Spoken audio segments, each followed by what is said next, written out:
Good morning, everyone. This is Angelique Sobande Greer. I am the visionary and founder of Sacred Waters Retreats for Women of Color, LLC. I am here this morning, to bring to you someone who is near and dear to my heart. She has been my spiritual godmother as well. I have many of them, and she is in my plethora. She's been in my life a little more than 20 years. She took me and my husband through a sacred Rites of Passage program when I was just a young chickling, and so I am honored to have her at Sacred Waters Herbal Retreat for Women of Color this May 22nd through the 24th in the beautiful town of Dover, Tennessee. If many of you have not heard of it. It's about an hour and 45 minutes from the Nashville, Tennessee airport. So if you're thinking about joining us, please do visit our website, www.sacredwatersretreat.com. Click on Tennessee and you'll see all the details. So without further ado, I'm going to allow Muti to introduce herself, tell you who she is and where she's been and what her walk has been and her purpose has been in the world, just to give you a little bit of what she's going to be bringing us this May. Good morning, Mama.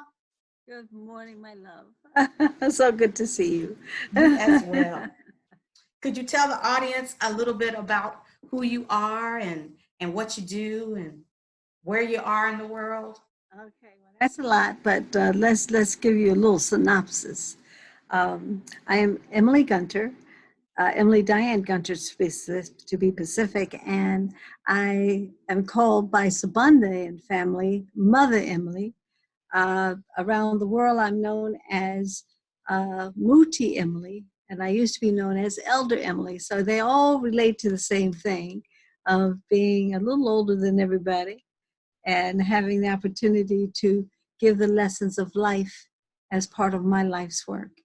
And my life's work is being God's love on earth. That's it. I give freely, and anything I give freely cannot be taken. So it's my gift to you.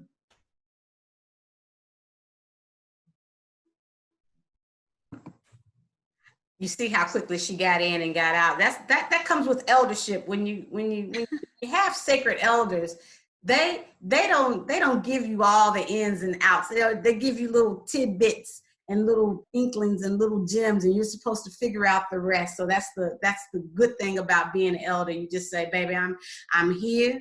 I'm gonna love you through the hard times, and I'm gonna whoop you when you're doing wrong.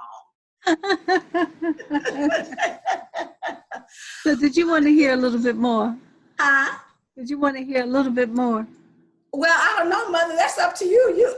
That's up to you. These ladies are going to have an experience of a lifetime. So, I feel sorry for those who will not make it this year. To experience, the true essence of what you bring and what you pour into people, and definitely pour into women. So, let me just tell you just a teeny bit more. Okay. I'm the founder of the Rites of Passage Youth Empowerment Foundation, which I started about 40 years ago. And I'm the author of 7 books, of which I'll show you copies of some of them today. My latest book, Super Learning 3000, is on Amazon.com, and you can read it for free now. If you go to the Kindle edition, it'll say read book for free. And then you can also buy it if you like. But it's going to be going, I am now recording it. And so it's a book on audio that'll be produced in about a month. And so that has been my work of joy for right now. Right, Mama. Here's a good question. Okay. How did and when did you recognize your own gifts? Like, how did you recognize what your gift was? Especially as a woman of color, because it's often muddled in everyday living. And some of us, many of us, we know that we have a passion for something, but we never get a chance to get to it. And we become bitter old women. So how did you recognize and cultivate your own gifts? Or when did you recognize it? At 3 years old, Recognize your own gifts. at 3 years old, I met God before I knew God had a name.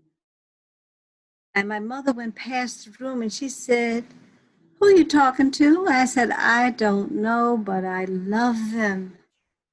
And so then she said, "Oh, you're just talking to God." I said, "Oh, okay. I like this God." But it was more of a Godhead rather than just God, one being, one essence. And so then she went back past me and she said, "Oh, Jesus loves you."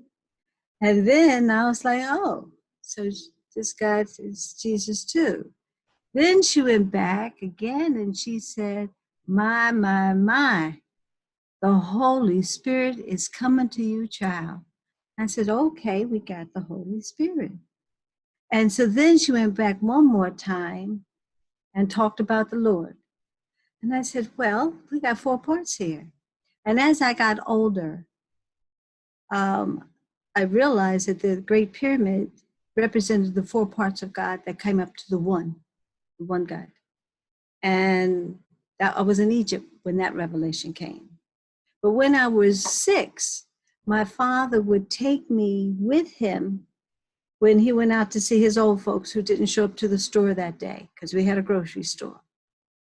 And they would always say, and they call me by my middle name, Diane, "Diane, you always have such wonderful words to give us. Please speak to us today on," they might say, "love, faith," or whatever. And somewhere in the middle of my gut came up these words. They didn't come from me, they came through me. Then I would speak to whoever that elder was, as if I was saying a prayer. And that has been all my life. So my father nurtured this energy of love and speaking from a very young age.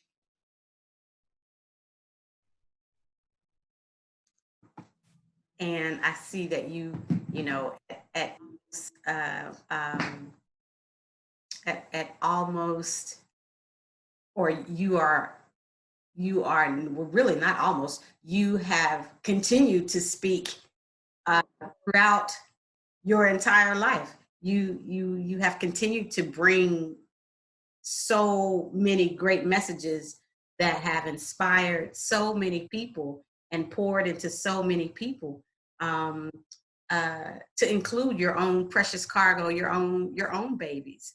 So um, my children have have grown to be very fond of you as another surrogate granny. And you know, the blessings of elders is a unique experience. And for anyone who has not had the privilege of having a bond with an elder, even if it's outside of their family, Yes. their immediate family, they are definitely missing out on an amazing gift. So we thank you for that, Mother, for your messages. Speaking of messages, can you show the audience some of your published works? Okay. Well, let me go back to, well, the first book was Super Learning 2000. That is no longer viable because it's missing too much. And so my next book was, I don't know how well you can see this, A Rite of Passage to Spiritual Enlightenment. Oh, that one right there. Yes, yes, yes. And this book, oh my God, I wrote it when I was in Tibet, at 20,000 feet up at Holy Mount Kailash. And it came through me when I left. Now, I was asked, because it says living with compassion. While I was there, I had the opportunity to meet one of the lamas who was only 10. And we spoke through mental telepathy, and because the interpreter said he couldn't help us, that we were having our own conversation. I said, oh, good. And he asked me to bring back the message that has always been taught by the Buddhists, the message of compassion. And so I did. And because I am a serious student of Christ and know the gospel inside and out, I was able to relate in a way that people could hear this message through the gospel. And so I don't link it directly, but if people read it, they say, oh, the same thing. Yeah, it's the same thing. I've traveled the world where to study 160 different spiritualities and thought forms and religions, and it all came to the same thing. And Jesus put everything in the gospel. That's why the Bible is the most read book on the planet, because everybody can find their heart in the gospel.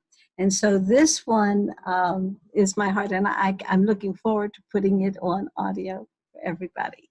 And the next one I did was 13 Golden Keys to Learning. And this book was Super Learning 3000, but with the real truth, the real touch of spirituality.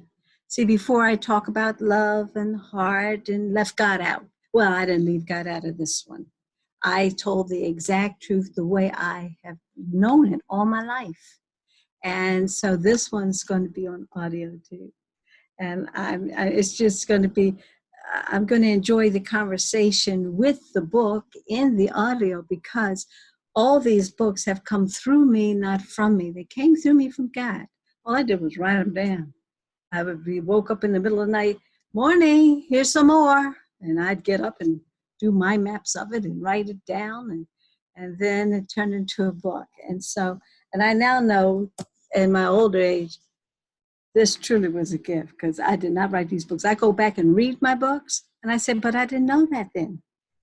I did not know this truth then as I'm reading it now. I said, so it truly came through me. And the one that is on the market now on Amazon.com is Super Learning 3000. I went from 2000 to 3000 because, see, 2000 came too fast. It came and went. And so my son, Kadir, said, okay, let's make it 3000. That won't run out during your lifetime.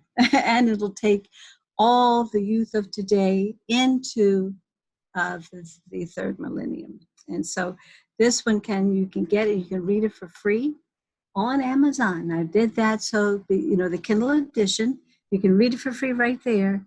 So everybody doesn't have to buy it. You have it.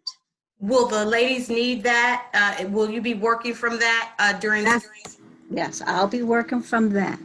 And so I'm asking all the ladies if they want to pre-read it on Kindle, which is free, but I really would like them to get it and bring it with them. So therefore they can mark in the book and make the book personally their own. Super Learning 3000. Yes, Learning Made Simple. Podcast. Yes.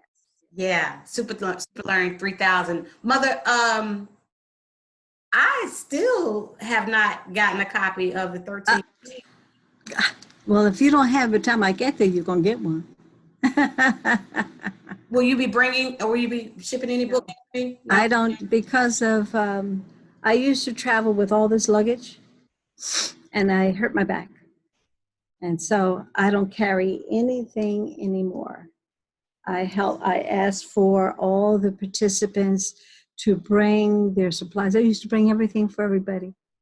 And, but I can't give that gift of my body anymore. You sure can. No.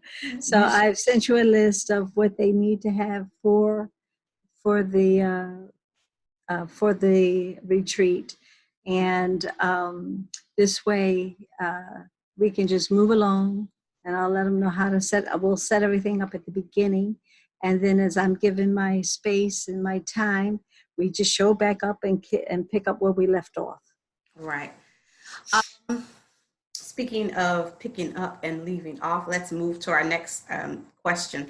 Can you share with the audience the importance of knowing the basic principles of how to, or the healing components, the basic principle of using healing components like herbs and fresh water and sunshine and meditation and good thoughts and loving yourself and loving your, loving your neighbor.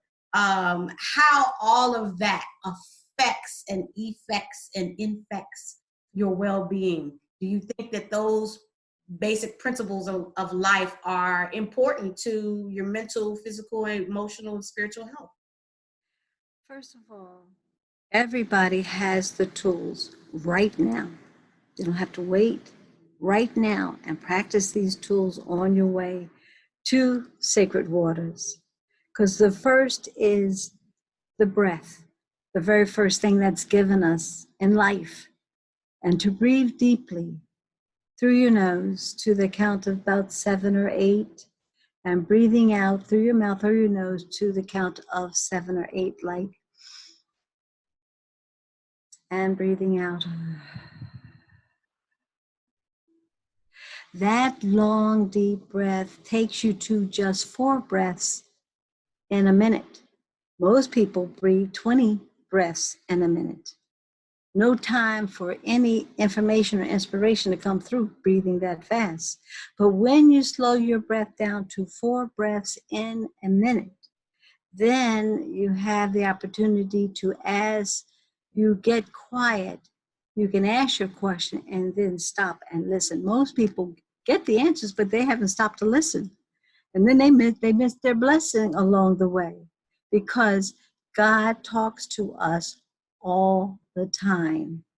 And God is the Father, the Mother, the Holy Spirit, the Christ consciousness of unconditional love, the heart of God. And then that part of God that makes manifest everything, just like the 4 corners of the pyramid, and coming up to the one point of the one God. And whoever's talking is God. Yeah, sometimes it's nice to know that it's Mother comforting my heart, the Comforter. Sometimes it's wonderful to know that it's the Christ consciousness of unconditional love talking to my heart through his heart and my heart and her heart. You know what I'm saying? Because the kingdom of God is in our heart. It ain't out there someplace. It's in our hearts. And when you know that the kingdom of heaven is in your heart and your body is a body temple, then, and how do you get to it? You breathe. Breathe deeply, smile to yourself, and receive. Your healing is at hand right then. And so the first is the breathing. The second is water. The Akashic records of God, which is Mother's voice, Mother's teachings, is in the water. When you drink a nice glass of water, especially with lemon in it, all of a sudden you just feel so good. And then all of a sudden this inspiration starts coming through, which means you don't miss out on your blessings by being able to hear the voice of the Divine Mother. And so the water is so precious when you bathe in it, when you drink it, when you walk by it as in an ocean or a lake or a waterfall. Waterfalls are my favorite. Then you are being nourished with the water. And when you climb into the water, or ocean, lake, whatever, then that natural body of water has information for you. And so therefore the water inside your body and outside your body comes together to give you truth of what you're supposed to spread and get and you have to take the healing first for yourself. And then you can give it. If you don't take it for yourself, well, you done messed up there. And then after you have the breath and you have the water, then now you have the food that you eat that has water in it, that has oxygen breath in it. You get more nourishment on what you need to feel and know from eating. So eating is a sacred act. And that sacred act is always in the process while you're eating and drinking and breathing. And then last, because see, there's earth, your body, fire, oh, fire. When you light a candle, it magnifies the sacred energy in and warmth in fire from Father, the light.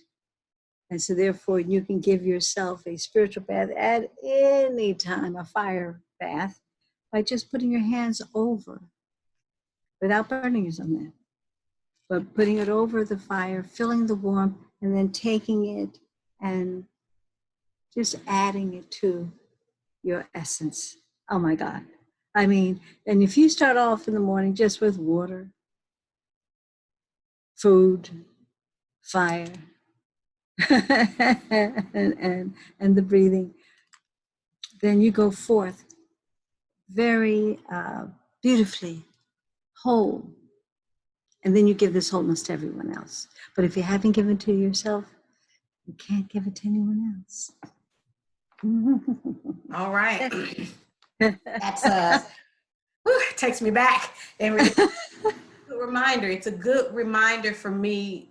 It's a good reminder for me to embrace the elements within and the elements with, on the outside. It's a good reminder that I am all of those things, all of those elements. I make up all of those components of the universe, and that I'm not removed from those things. And so if I don't honor those elements within, how can I move through my day in spirit? How can I move through my day in balance, less agitated, more patient? How can I move through my day if I don't honor those elements within? So that's a good and easy way to check yourself. Yeah. With those elements. I want the audience to know too that as Mother was speaking about these life-sustaining elements, I was thinking about my first introduction to the world of sacred geometry, and it was through my godmother. And this sacred geometry and the elements became a collage. They were not separate entities, and it really allowed a greater understanding of where I fit in to the universal truth of who God is, who the God is in me. Geometry helped to link me to my divine oneness with the world. And we're going to do a little bit of that sacred geometry work.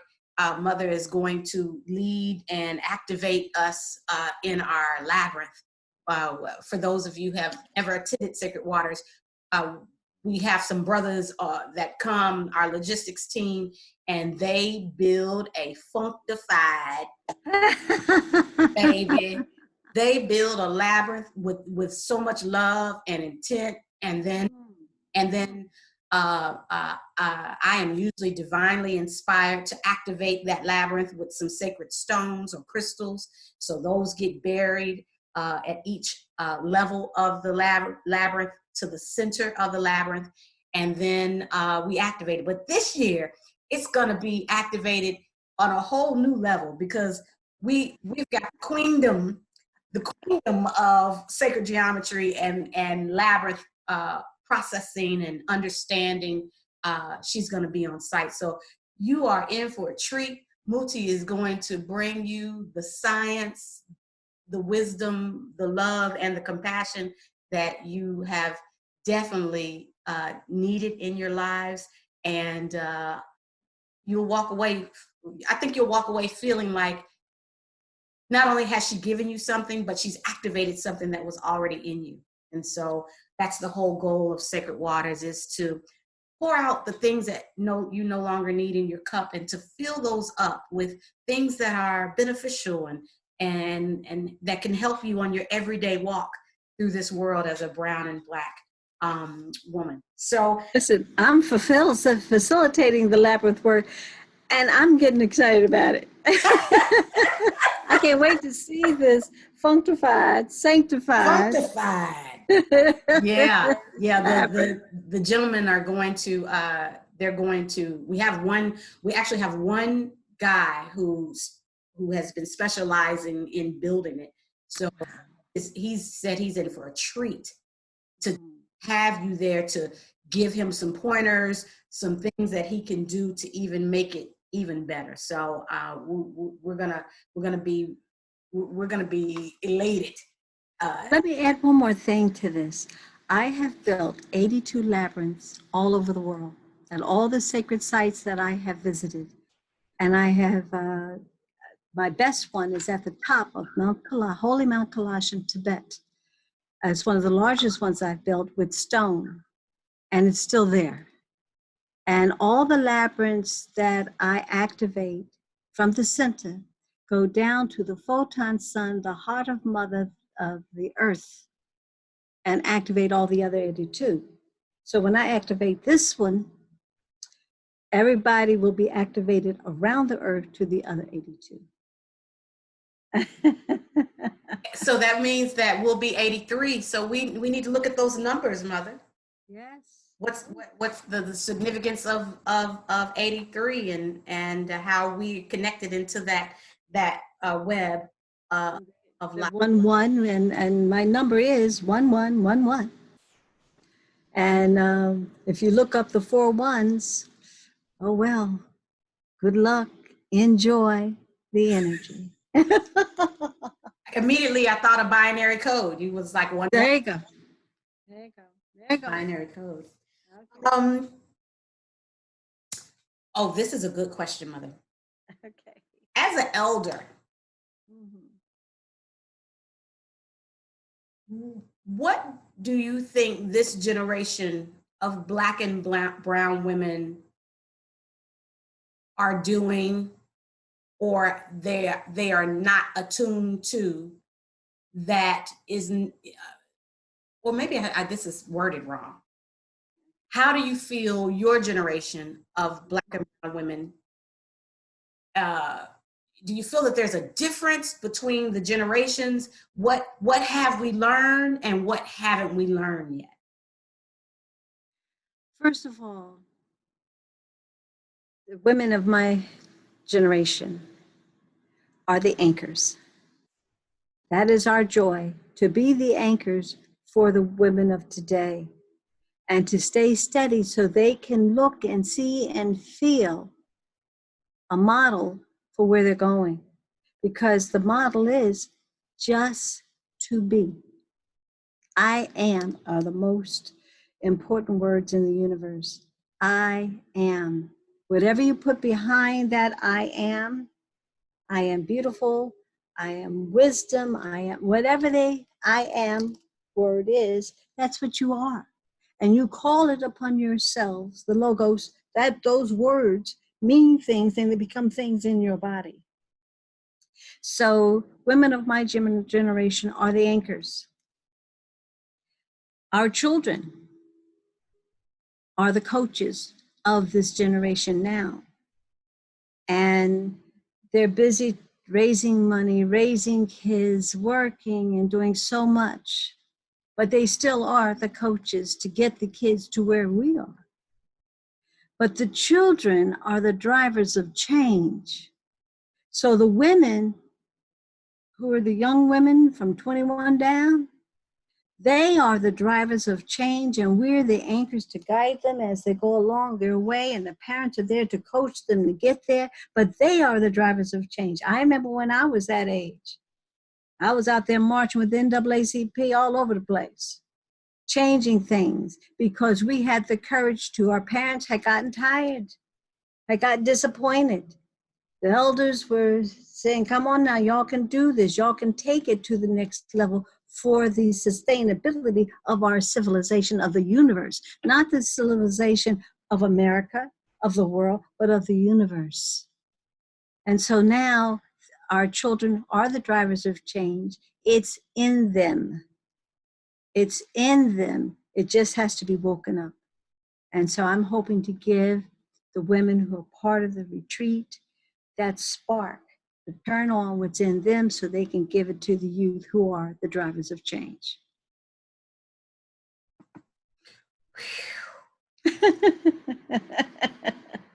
We're going to have a good time. Yeah. Yes, we are. Yes. Be prepared to sing and dance. Whatever's coming through me, I'm different than I was when I was with you. I'm just free to do whatever I need to get the message across, and with joy, with a Mama, lot of energy. You were like that. You were like that when I was training. I'm more than that now.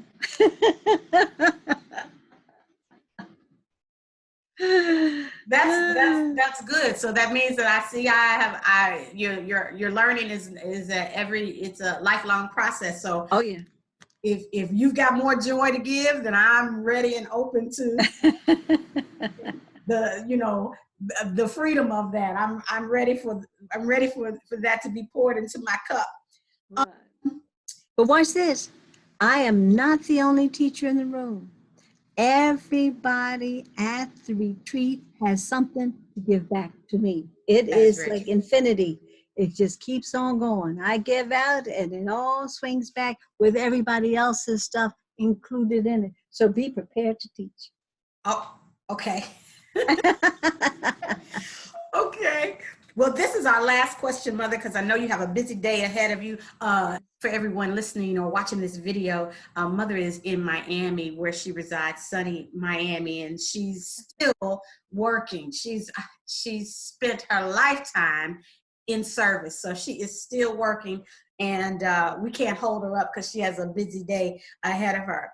The last question is, Mother, do you feel that it's important for women of color to gather, to disconnect, learn or relearn, and then reconnect through sacred rituals and things that are like most of us are raised with rituals, but we don't know that they are rituals. Mm-hmm. So to have a place that is safe for Black and brown women to come together to knowingly practice ritual that will reconnect them back to source, back to the God, goddess head, back to themselves. Do you think that is important? And can you just speak a little bit on that? I cannot begin to magnify the unity circle of the women, of the Black and brown women who are the custodians of this earth. Remember, we're the first people.